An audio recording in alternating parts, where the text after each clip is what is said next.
Dans la jungle des gratte-ciel, où se jouent les destins des plus puissants, chaque silence cache un secret et chaque sourire dissimule une menace. Au sommet de ce monde clos règne Adrien Valmont, magnat respecté autant que redouté, maître incontesté d'un empire économique. Ses décisions déplacent des fortunes, ses choix dictent l'avenir de milliers de vies. Mais parfois, une simple voix venue de l'ombre suffit à briser l'équilibre fragile des puissants. Élise Morel, modeste femme de ménage, n'avait jamais imaginé franchir la barrière invisible qui sépare les coulisses de l'arène où se forgent les grandes batailles financières. Pourtant, un matin, son instinct la poussa à accomplir l'impensable, interrompre une réunion cruciale pour avertir Adrien d'un piège dissimulé derrière des chiffres. Ce geste, qu'elle croyait anodin, allait bouleverser deux existences. Dès lors, rien ne serait plus pareil. Plongée dans un monde de manipulation et de trahison, Élise découvrit que la loyauté pouvait se monnayer aussi cher que l'or, et que les vérités les plus dangereuses se glissaient dans les détails oubliés. Et au milieu des intrigues, une force inattendue naquit entre elle et Adrien. Une attirance fragile, imprévue, mais assez puissante pour défier toutes les tempêtes. Le murmure discret des voix, le froissement des dossiers et le cliquetis des stylos emplissaient la vaste salle de conférence de Valmont Industries. La longue table en acajou, éclairée par la lumière froide des néons, était occupée par les directeurs et conseillers du groupe. Tous attendaient le verdict du maître des lieux, Adrien Valmont.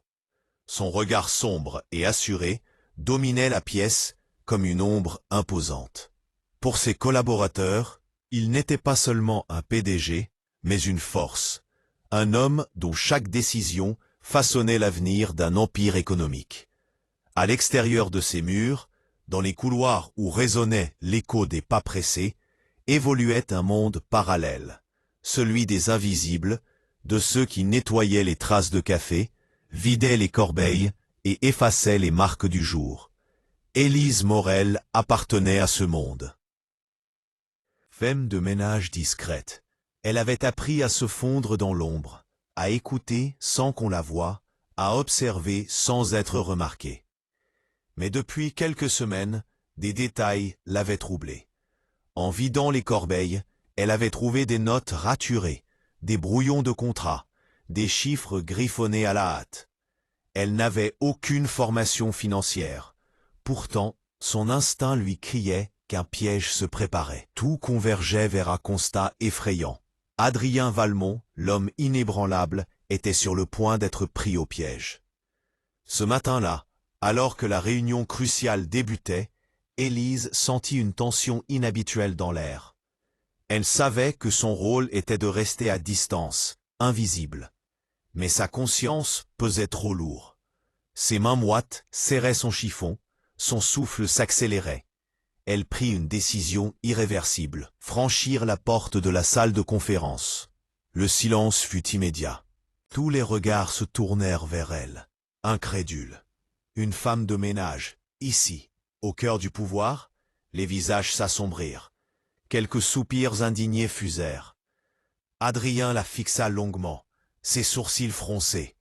Sa voix, glaciale, brisa l'air. « Mademoiselle, que faites-vous ici ?» Élise déglutit. Ses jambes tremblaient, mais ses mots s'imposèrent malgré elle. « Monsieur Valmont, vous êtes en danger. On veut vous piéger. » Un murmure parcourut la salle. Certains directeurs étouffèrent un rire moqueur. D'autres la regardèrent comme une intruse insolente. Une femme osa lancer. « Ridicule, ce n'est qu'une femme de ménage. » Mais Adrien ne riait pas. Son regard acéré se planta dans celui d'Élise, et au lieu de la colère attendue, une curiosité glaciale y brilla. « Continuez, dit-il, sa voix basse imposant le silence. » Élise sentit son souffle se bloquer. Pourtant, elle parla. Elle raconta les notes découvertes, les incohérences des chiffres, les signatures suspectes. Sa voix tremblait parfois, mais la sincérité de ses propos transperçait. Quand elle eut terminé, la salle était figée. Adrien resta immobile, son visage impassible. Puis, brusquement, il se leva. « La réunion est suspendue, déclara-t-il. Sortez tous. » Les protestations éclatèrent, mais nul n'osa contredire son autorité.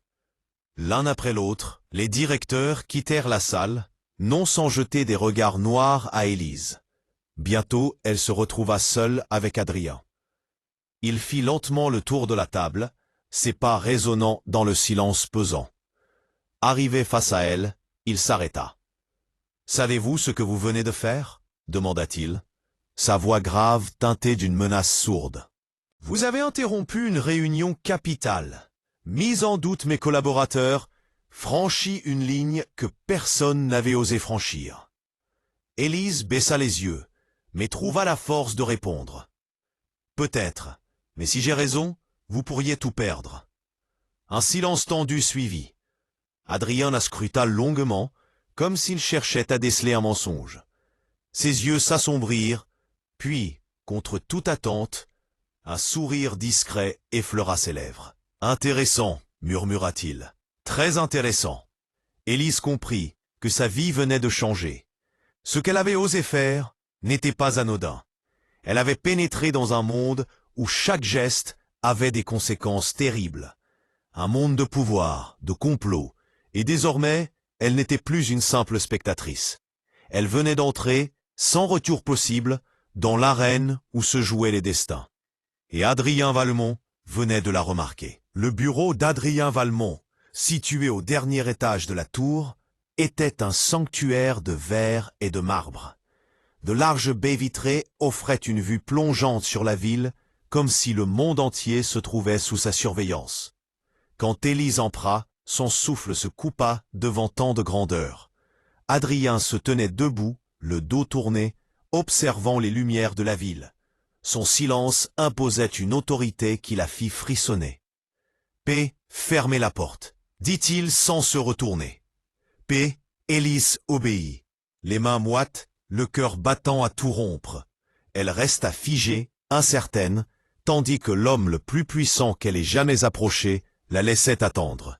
« P, vous avez du cran, mademoiselle Morel », déclara-t-il enfin en pivotant vers elle. « Peu osent me défier, encore moins ceux qui n'ont aucune place dans mon organigramme. » Élise baissa les yeux, mais sa voix réussit à franchir ses lèvres. « Je ne voulais pas vous défier. J'ai seulement vu des choses que je ne pouvais pas ignorer.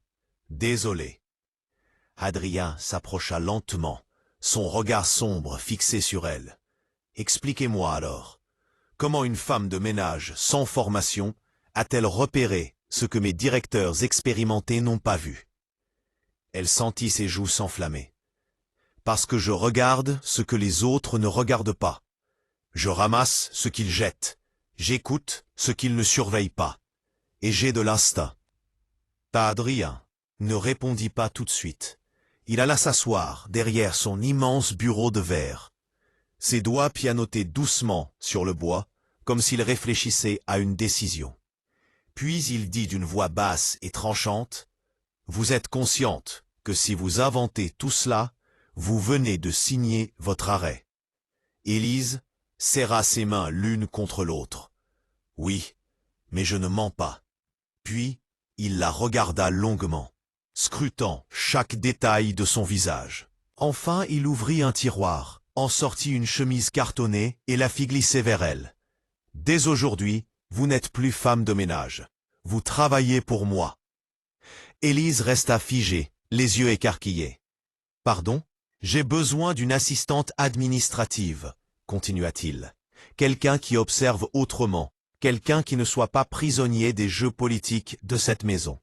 Vous avez du flair. Vous serez à mes côtés. » Elle secoua la tête, bouleversée. « Mais je n'ai aucune expérience, je n'ai aucune compétence dans ce domaine. » Adrien leva la main, l'interrompant aussitôt. « Ce que vous ignorez, vous l'apprendrez. Ce que vous savez déjà, aucun diplôme ne peut vous l'enseigner. » Il ouvrit la chemise et sortit un contrat. Salaire triplé, bureau personnel, accès direct à moi. Acceptez ou retournez balayer les couloirs. Mais sachez une chose, ici, un faux pas ne coûte pas seulement un emploi. Il peut coûter une vie. Élise sentit un frisson glacé parcourir sa nuque. Elle fixa le contrat posé devant elle, incapable de prononcer un mot. Tout en elle criait de refuser. Ce monde n'était pas le sien. Mais une voix intérieure, plus forte que sa peur, lui murmurait qu'elle devait rester. « J'accepte », dit-elle dans un souffle. Un sourire discret, presque imperceptible, étira les lèvres d'Adrien. Bienvenue dans l'œil du cyclone. Alors, les jours qui suivirent bouleversèrent l'existence d'Élise. Elle reçut un bureau attenant à celui d'Adrien. Une secrétaire lui remit son badge d'accès, et les employés la regardaient désormais avec suspicion. Certains la jugeaient intruse, d'autres chuchotaient qu'elle avait usé de séduction pour parvenir là. Mais elle ignorait les murmures et s'accrochait à sa nouvelle fonction. Rapidement, elle comprit que l'entreprise n'était pas qu'un géant financier. Derrière les façades de verre et les chiffres flamboyants se cachaient des zones d'ombre.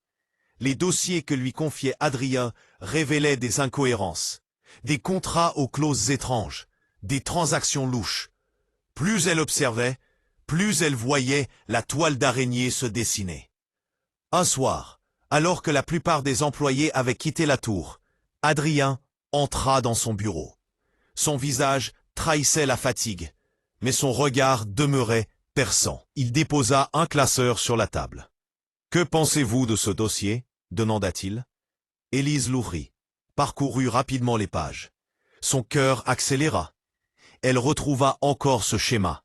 Des chiffres gonflés, des partenaires fictifs, des signatures maladroitement copiées. Elle leva les yeux vers Adrien. « C'est un piège », dit-elle.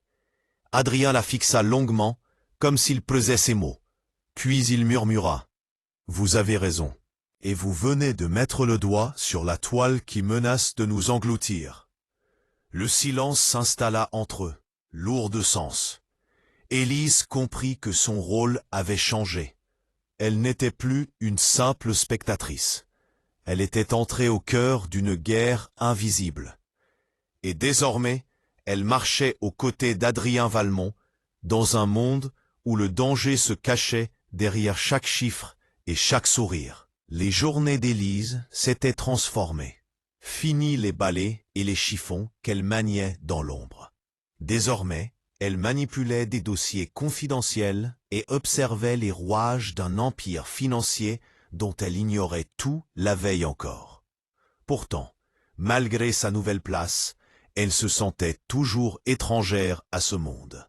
Les regards hostiles, les chuchotements derrière son dos, tout lui rappelait qu'elle était une intruse. Certains l'accusaient d'avoir séduit Adrien Valmont. D'autres murmuraient qu'elle n'était qu'un caprice du PDG. Elle choisissait de ne pas répondre, concentrée sur la tâche qu'on lui avait confiée. Un soir, alors qu'elle fermait son bureau tardif, une silhouette se découpa dans l'ombre du couloir. C'était Marc Delcourt, directeur financier adjoint. Son sourire carnassier et son allure assurée inspiraient un malaise immédiat. Il s'approcha lentement d'elle, son regard froid glissant sur elle avec une curiosité moqueuse. « Alors, c'est vous la petite protégée de Valmont ?» dit-il en croisant les bras.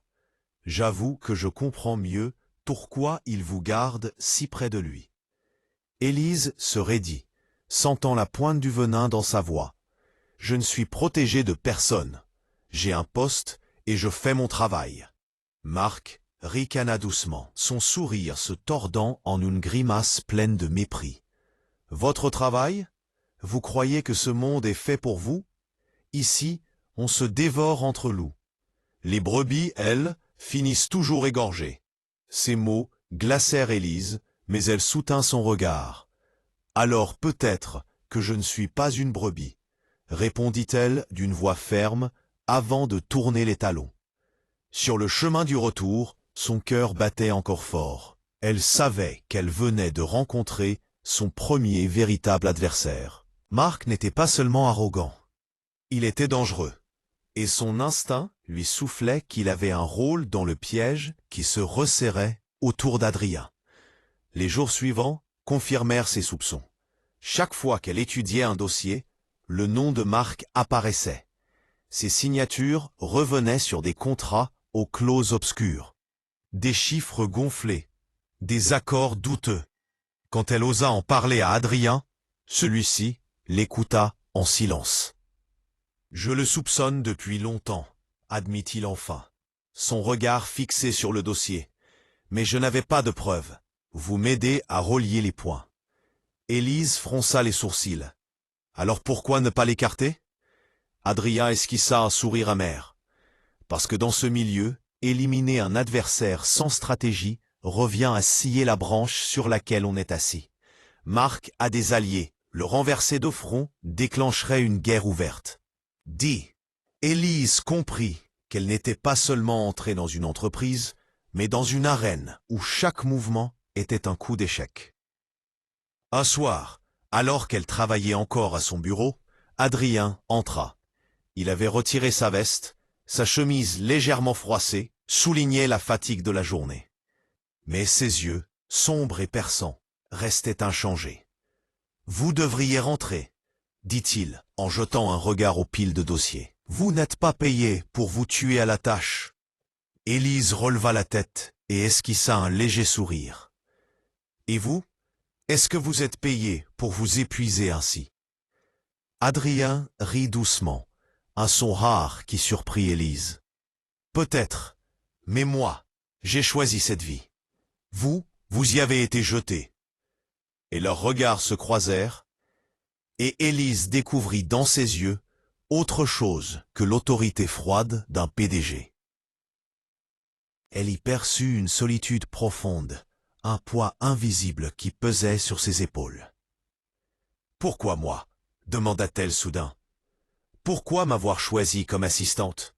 Adrien resta silencieux un instant, comme hésitant. Puis il répondit d'une voix plus basse. « Parce que vous voyez ce que les autres refusent de voir, et parce que vous n'avez pas encore appris à trahir. » Ces mots la touchèrent profondément. Elle comprit qu'à ses yeux, elle représentait une rareté dans un monde où la loyauté était une monnaie rare. Mais ce qui la troubla davantage fut le frisson qui parcourut son corps alors qu'elle soutenait son regard. Ce n'était plus seulement de l'admiration ou de la peur, c'était autre chose. Plus tard, en rentrant chez elle, elle croisa de nouveau Marc dans le parking souterrain. Il l'attendait, accoudé contre sa voiture de luxe, un sourire cruel aux lèvres. « Je vous avais prévenu, » murmura-t-il en s'approchant. « Vous croyez qu'Adrien Valmont peut vous protéger? Le jour où il tombera, vous tomberez avec lui. » Élise sentit un frisson glacé lui traverser l'échine. Elle ne répondit pas et marcha droit vers sa voiture, le souffle court. Cette fois, elle en était certaine. Le jeu venait de commencer. Elle n'était plus spectatrice, mais cible. Et quelque part, au fond d'elle, elle savait que son destin était désormais lié à celui d'Adrien Valmont. Septembre avait teinté la ville d'une lumière dorée, mais dans les couloirs de Valmont Industries, l'atmosphère s'était assombrie. Les réunions s'enchaînaient, les dossiers s'accumulaient, et Élise sentait de plus en plus que quelque chose de lourd planait au-dessus de l'entreprise. À mesure qu'elle apprenait à lire et à décrypter les bilans, elle découvrait des anomalies récurrentes. Les chiffres semblaient artificiellement gonflés. Certains partenariats portaient des noms qui revenaient trop souvent. Et les transferts de fonds menaient toujours vers des sociétés écrans situées à l'étranger. Peu à peu, une toile prenait forme devant ses yeux. Au centre se trouvaient les mêmes noms, Marc Delcourt, Claire Lenoir et Jacques Fremont. Ces trois membres influents du Conseil avaient tissé un réseau complexe de contrats parallèles et de transactions louches. S'ils parvenaient à leur but, l'empire d'Adrien s'effondrerait et sa réputation serait détruite à jamais. Un soir, alors qu'elle travaillait seule dans son bureau, Élise remarqua une enveloppe glissée sous la porte. Elle l'ouvrit et son sang se glaça. Une phrase, en lettres capitales, s'étalait sur une feuille blanche. « Sortez de cette histoire ou vous le regretterez. » Elle resta longtemps immobile, le papier tremblant dans ses mains. La menace était claire. Mais au lieu de reculer, cette peur devint pour elle une confirmation. Si quelqu'un cherchait à l'intimider, c'était parce qu'elle touchait juste. Le lendemain matin, elle déposa l'enveloppe sur le bureau d'Adrien. Il la lut rapidement, son visage se durcissant à mesure que ses yeux parcouraient les mots. Lorsqu'il releva la tête, son regard avait pris une intensité sombre. « Vous comprenez maintenant dans quoi vous êtes impliqué ?» demanda-t-il. Ulysse, c'était un sacré folle d'Élise, même si ses mains tremblaient. « Et je n'ai pas peur. » Adrien eut un sourire amer. « Vous devriez. La peur protège parfois mieux que le courage. » Élise soutint son regard. « Et si je pars, qu'arrivera-t-il à vous ?» Adrien s'approcha lentement, ses yeux plongés dans les siens. « Alors vous resteriez malgré tout ?» Elle ne répondit pas. Son silence suffisait. Adrien détourna les yeux, comme s'il craignait de laisser paraître une émotion trop profonde. Les jours suivants, ils commencèrent à travailler ensemble en secret. Adrien lui remit des dossiers confidentiels et l'encouragea à analyser les détails. Chaque document était une pièce du puzzle. Le soir, dans le bureau du PDG, ils étalaient des feuilles sur la grande table en verre et reconstituaient peu à peu le plan de leurs ennemis. Une nuit, alors que la tour était déserte, Élise pointa du doigt une série de chiffres. « Regardez, dit-elle d'une voix tremblante. Les fonds passent par une société écran au Luxembourg, puis transitent vers une filiale asiatique. C'est un schéma de blanchiment. » Adrien l'observa longuement. « Vous apprenez vite, murmura-t-il, visiblement impressionné. Élise releva les yeux vers lui et croisa un regard troublant, un mélange d'admiration et de gravité. Leurs mains se frôlèrent en saisissant la même feuille, et un frisson parcourut son corps. Le silence qui suivit semblait chargé d'une tension nouvelle qu'aucun des deux n'osait briser. Adrien finit par reculer, comme pour reprendre le contrôle. « Ne perdez pas votre lucidité. Dans ce monde, l'émotion est une faiblesse. » Ces mots sonnaient fermes, mais dans ses yeux brillait une contradiction qu'il ne voulait pas avouer. Quelques jours plus tard, Élise vécut sa première frayeur concrète. En rentrant chez elle tard le soir, elle remarqua qu'une voiture noire la suivait discrètement. Son pas s'accéléra, son cœur battait dans sa poitrine comme un tambour. Elle changea de trottoir, prit des détours, mais la voiture restait derrière elle. Terrifiée, elle finit par courir jusqu'à l'entrée de son immeuble. Ce n'est qu'après que le véhicule disparut dans la nuit. Le lendemain matin, Adrien remarqua sa pâleur. Lorsqu'elle lui raconta l'incident, ses traits se durcirent immédiatement. « Ils veulent vous effrayer. Vous êtes devenu une cible. Alors, pourquoi continuer ?»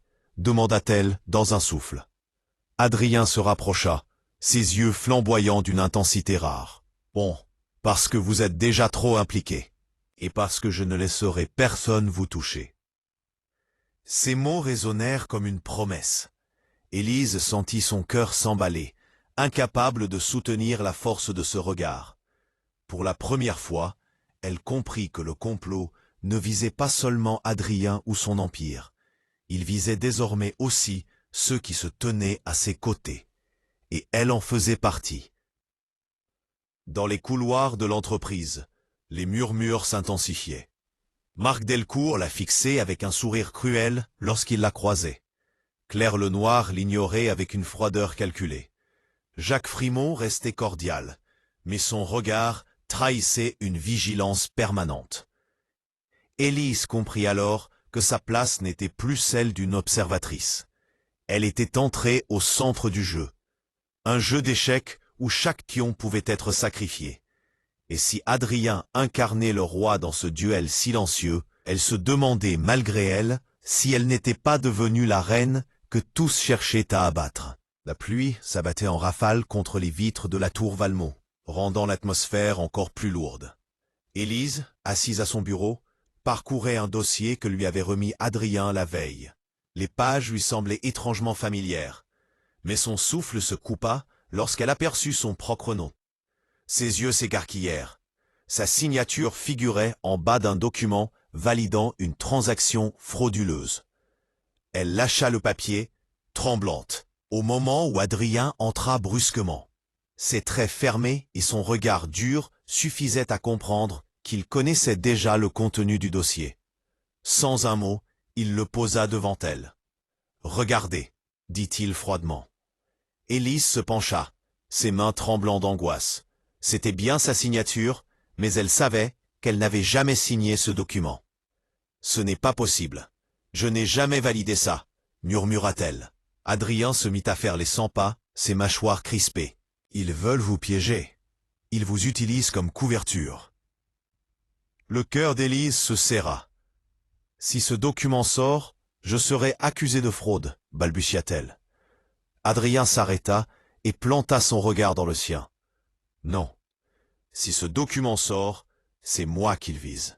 Vous êtes mon assistante. Ils savent que si vous tombez, je tombe aussi. » Ces mots résonnèrent en elle comme une gifle. Tout s'éclairait. Marc, Claire et Jacques n'avaient pas seulement cherché à détruire Adrien. Ils avaient choisi de la sacrifier pour l'atteindre à travers elle. Le soir même, une réunion de crise fut organisée. Autour de la longue table, les membres du conseil étaient tendus. Certains visiblement impatients de voir Adrien perdre son trône. Marc Delcourt prit la parole en premier.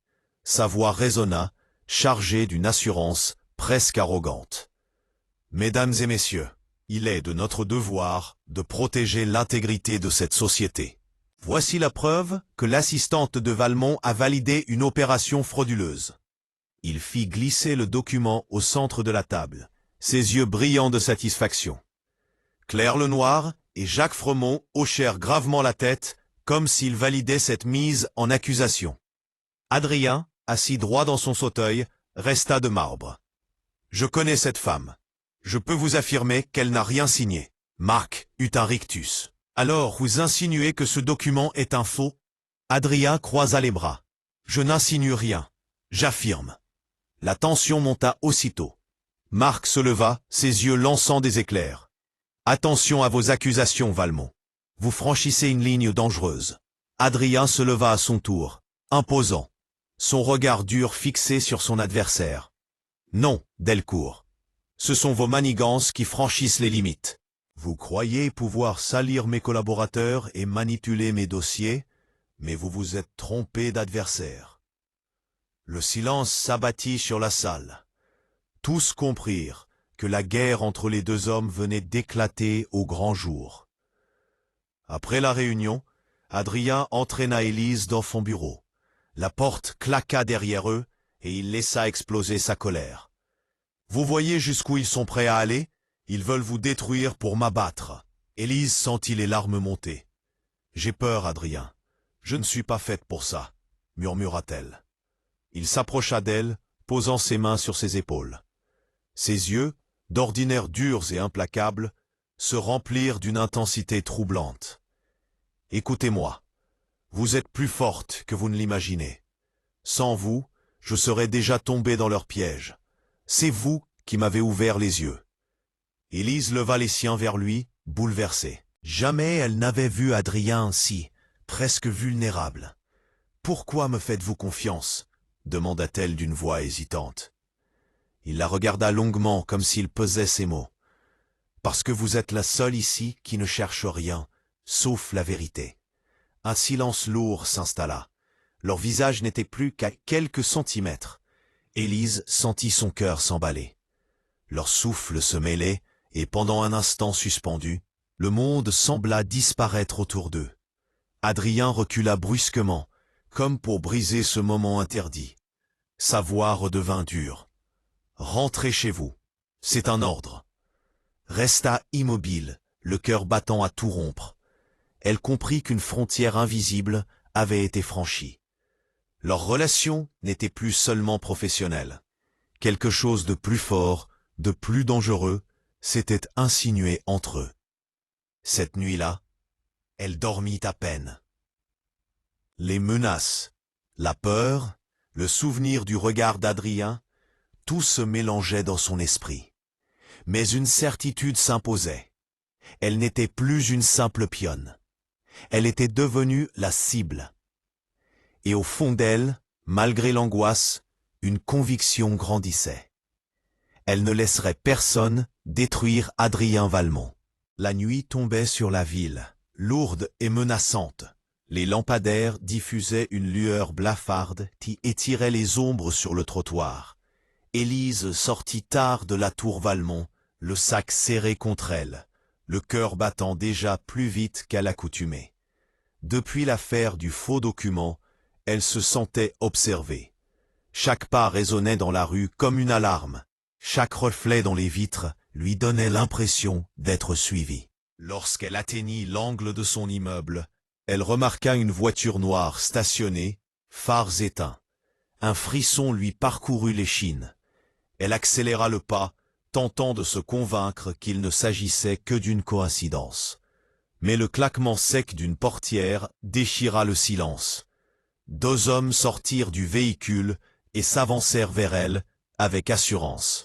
« Mademoiselle Morel, vous devez nous suivre », déclara l'un d'eux d'une voix froide. Élise recula instinctivement.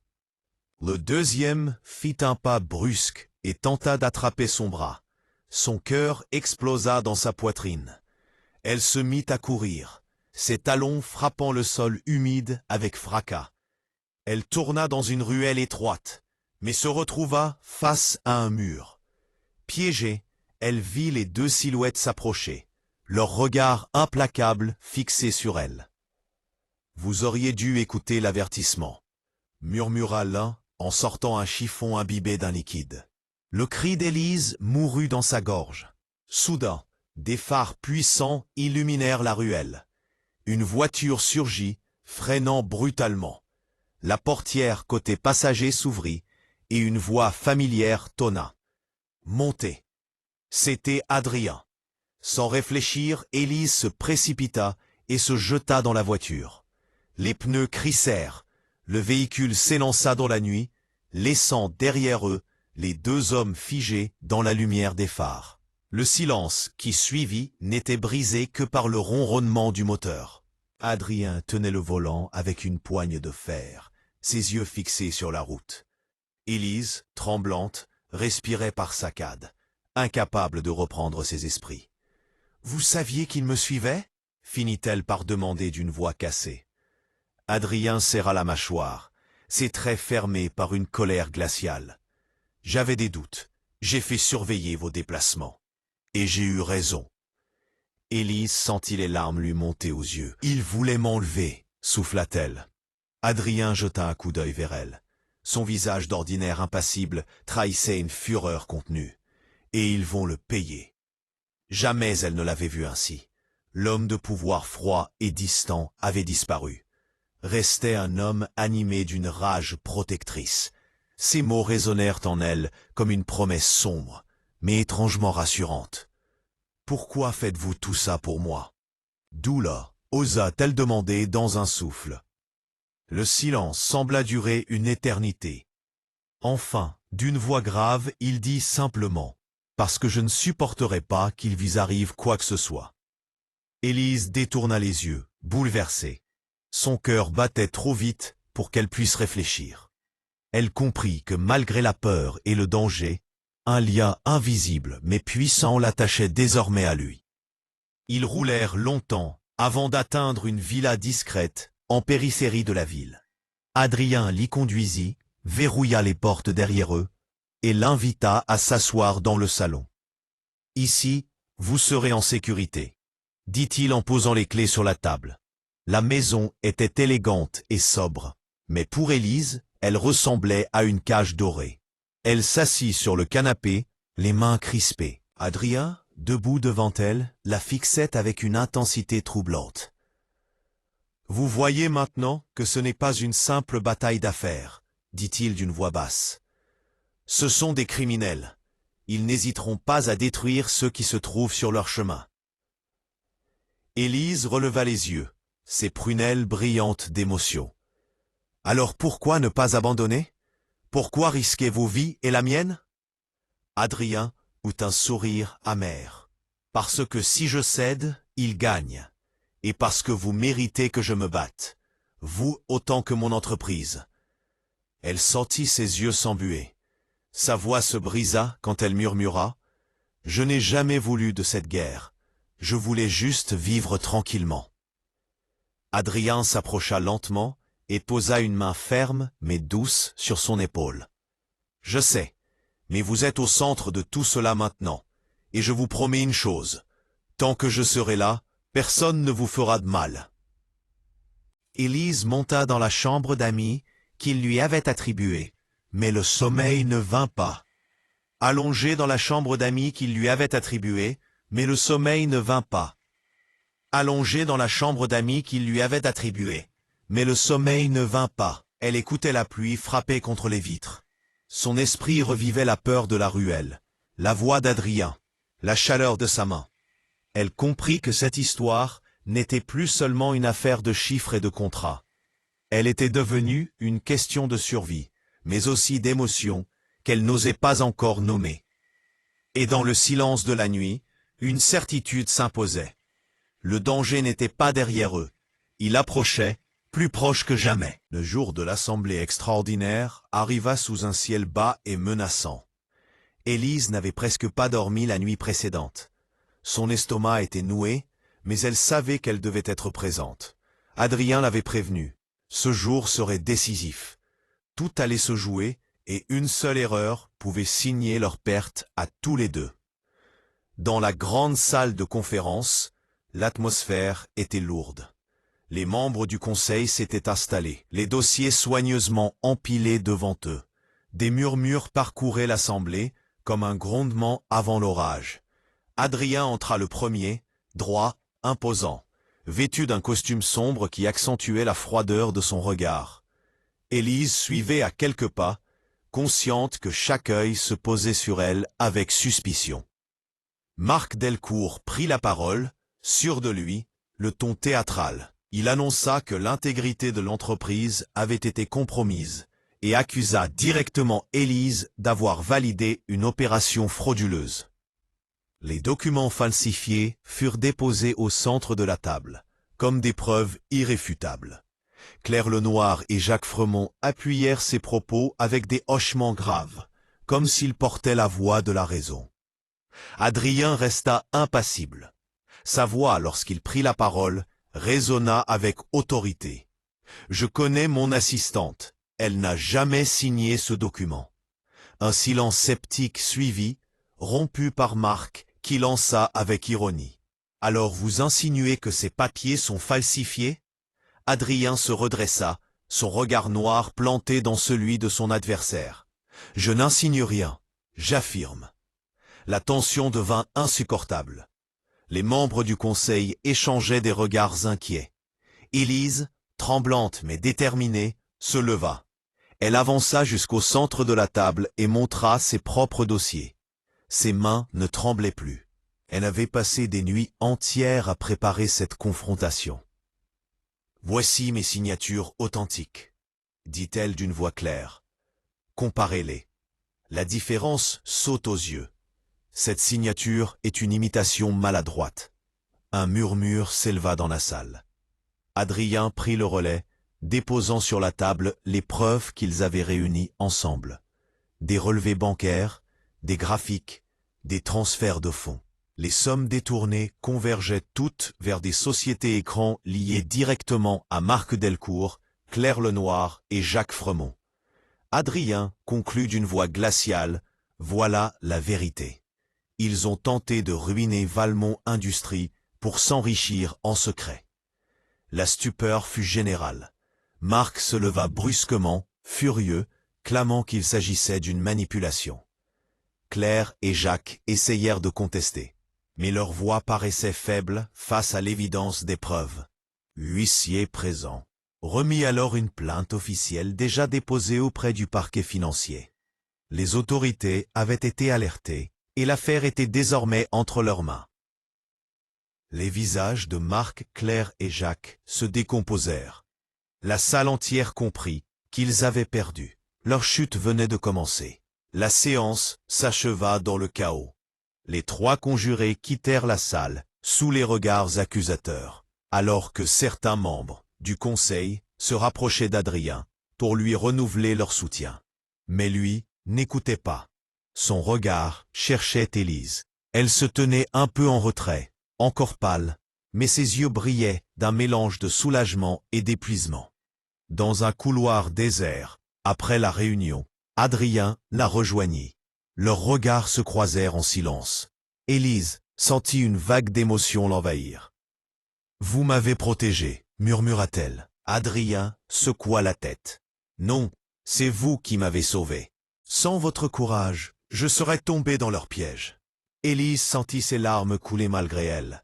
Adrien s'approcha doucement, leva une main hésitante, puis caressa sa joue avec une tendresse inattendue. Ses yeux brûlaient d'une intensité qu'il ne cherchait plus à masquer. « Vous êtes entré dans ma vie comme une tempête, » dit-il d'une voix grave. « J'ai essayé de vous tenir à distance, mais je n'y arrive plus. » Élise ferma les yeux un instant, bouleversée. Lorsqu'elle les rouvrit, leurs lèvres se trouvèrent.